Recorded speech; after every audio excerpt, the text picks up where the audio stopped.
वीरेंद्र प्रधान जी के नेतृत्व में, तो हम लोग चाहेंगे कि चुनाव लड़े। अब ये उनके ऊपर डिसीजन दे दिया गया है कि आप डिसाइड कीजिए अपने कार्यकर्ताओं से बात करके कि आप गठबंधन में चुनाव लड़ना चाहेंगे या फिर आप अकेले। चिराग पासवान जी, जिनको सब लोग हनुमान कहते हैं, वो अपने राम का ही काम कर रहे हैं। अच्छा, आप समझिए। मुखालफत करके? जी नहीं, जी। जब वो सुप्रीम कोर्ट का जो ऑब्जर्वेशन है या डिसीजन है वर्गीकरण का, जब वो विरोध करते हैं, तो वो सरकार का विरोध नहीं करते हैं, वो सुप्रीम कोर्ट की इस डिसीजन का विरोध करते हैं। क्योंकि इस डिसीजन को लेने से पहले जो इससे सबसे ज्यादा प्रभावित होंगे, अनुसूचित जाति और जनजाति, उनसे तो सुप्रीम कोर्ट ने मशवरा किया ही नहीं।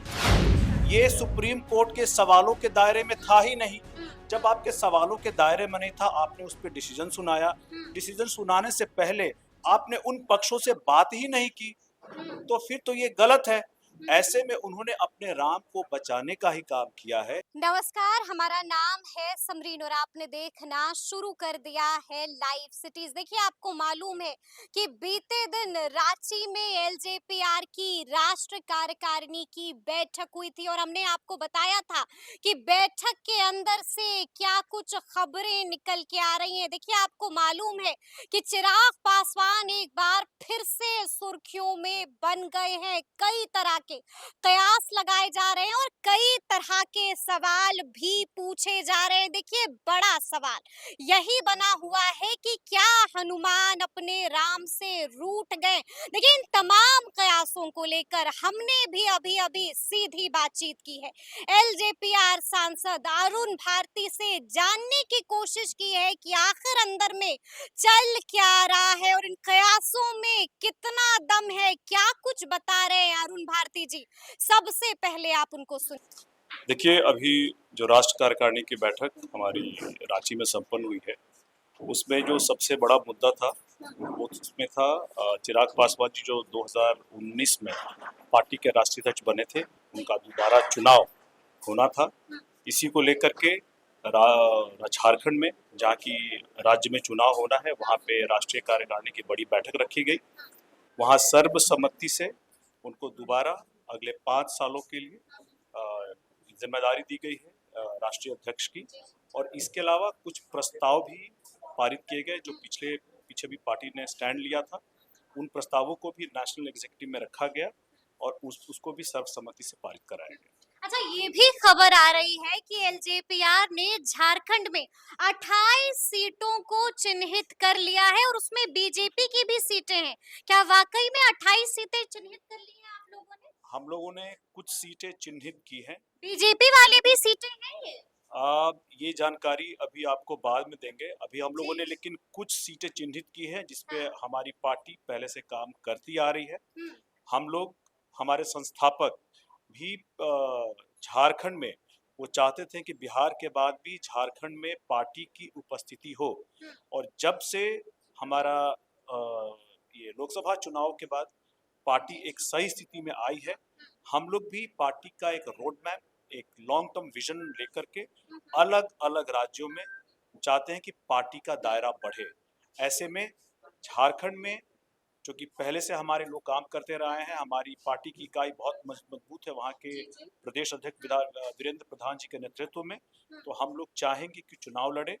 अब ये उनके ऊपर डिसीजन दे दिया गया है कि आप डिसाइड कीजिए अपने कार्यकर्ताओं से बात करके कि आप गठबंधन में चुनाव लड़ना चाहेंगे या फिर आप अकेले चुनाव लड़ना तो चाहेंगे। कुछ फैसला हुआ कि अकेले चुनाव लड़ेंगे या फिर गठबंधन में रहते हुए चुनाव लड़ेंगे? कोई फैसला हुआ इसको लेकर के? कल ही मीटिंग में जिम्मेदारी दी गई है प्रदेश अध्यक्ष जी को। एक बार वो कार्यकर्ताओं से बात करके जैसा भी हमें सूचित करेंगे, राष्ट्रीय अध्यक्ष और जो संसदीय बोर्ड है वो इसका एक डिसीजन फिर वहाँ पे प्रदेश अध्यक्ष जी को दे देंगे। अच्छा, हमने देखा कि एक बार फिर से चिराग पासवान को एलजेपीआर का राष्ट्रीय अध्यक्ष चुन लिया गया है, तो क्या आप संगठन में भी बदलाव होगा? निश्चित तौर बड़े बड़े बदलाव देखने को मिलेंगे? निश्चित तौर पे, चूंकि अब राष्ट्रीय अध्यक्ष जी को दोबारा कार्यभार मिला है, तो अपने हिसाब से पूरी की पूरी जो राष्ट्रीय इकाई है उसमें बदलाव करेंगे। पूरी की पूरी इकाई में राष्ट्रीय में बदलाव बदलाव होगा। करेंगे। जी। जी, नए लोगों को जिम्मेदारियां दी जाएंगी और कईयों की छटनी भी होगी अरुण जी। आपको पहले भी कहा है हमारे राष्ट्रीय अध्यक्ष जी ने कि जिन्होंने भी जी। गणेश सिर्फ और सिर्फ गणेश परिक्रमा करने का काम किया है, बिल्कुल जी। उनकी छटनी होगी। हम्म। लेकिन जिन्होंने जिम्मेदारी से पार्टी के बुरे वक्त में पार्टी के साथ रहे हैं, लोकसभा में अपनी जिम्मेदारियों लोकसभा चुनाव में अपनी जिम्मेदारियों को जो बखूबी से निभाया है, उनको पार्टी में बड़ी जिम्मेदारियां भी दी जाएंगी।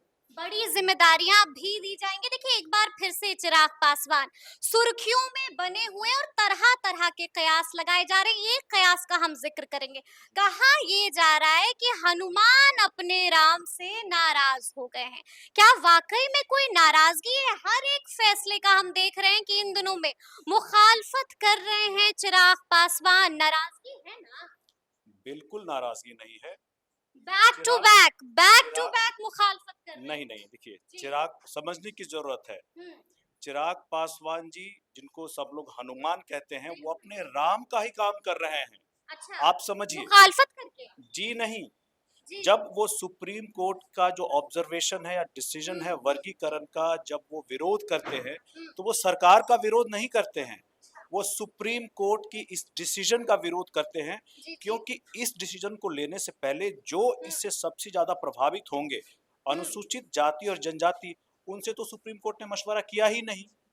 ये सुप्रीम कोर्ट के सवालों के दायरे में था ही नहीं।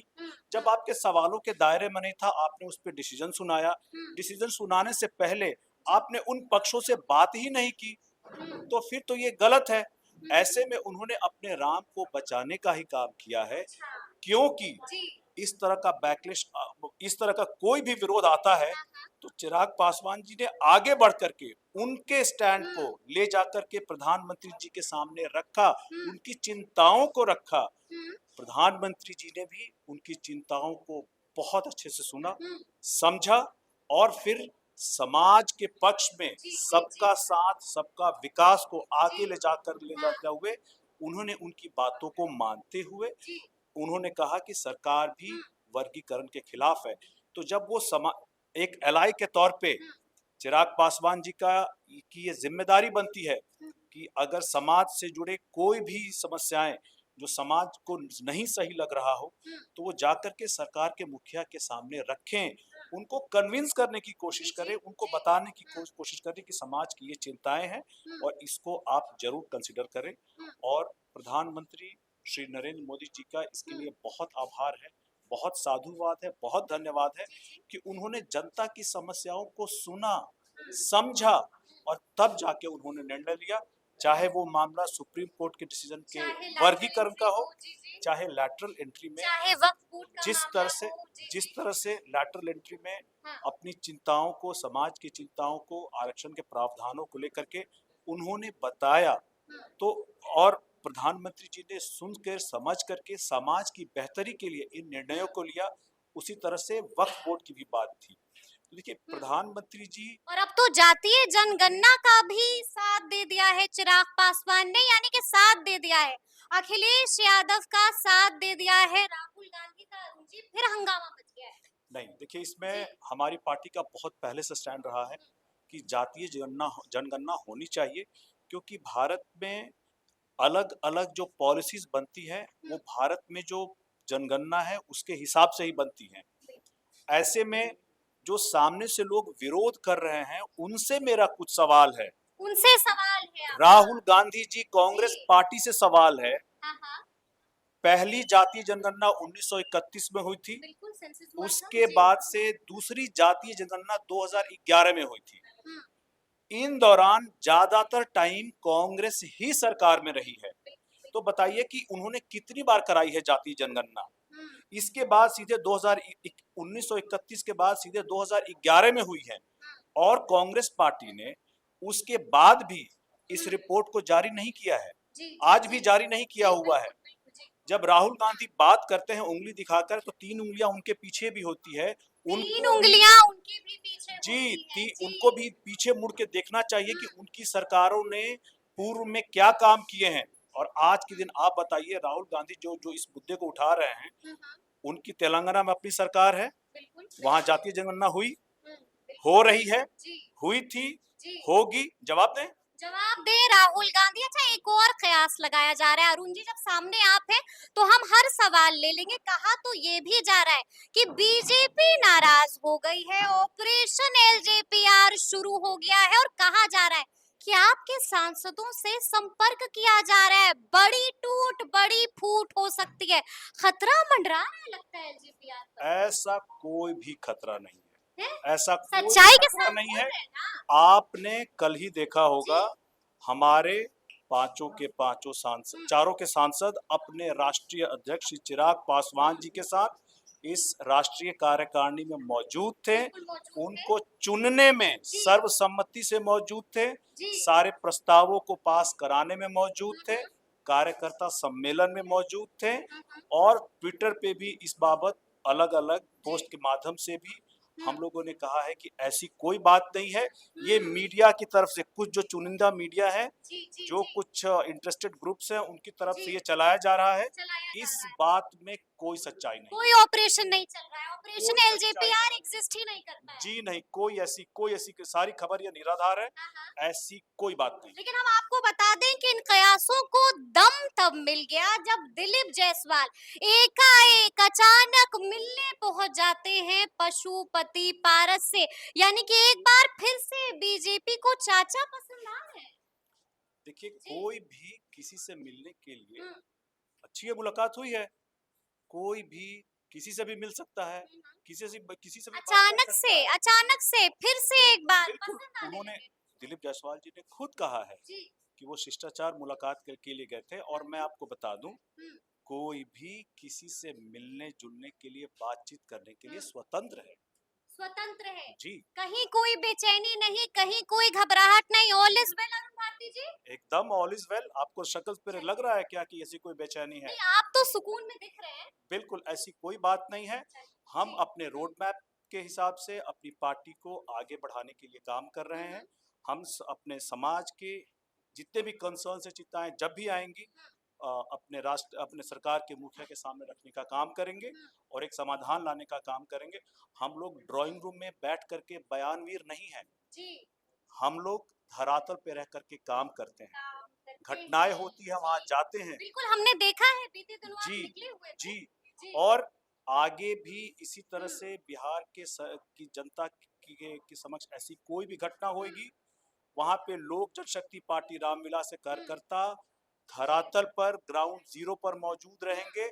बयानवीर की तरह ड्राइंग में रूम में बैठ करके बयान नहीं देंगे। तो सुना आपने कि क्या कुछ बताया है अरुण भारती जी ने। देखिए, हर एक सवाल का बेबाकी के साथ जवाब भी दिया है, और बता दिया है कि कयासों में कोई दम नहीं है। किसकी छुट्टी होने जा रही है ये भी ऑन कैमरा बता दिया है। तो फिर ये पूरी बातचीत आपको कैसी लगी है, कमेंट करके हमें जरूर बताइएगा। तो ऐसे तमाम अपडेट्स के लिए ऐसे ही हमारे साथ बने रहिएगा और देखते रहिएगा लाइव सिटीज। बहुत शुक्रिया।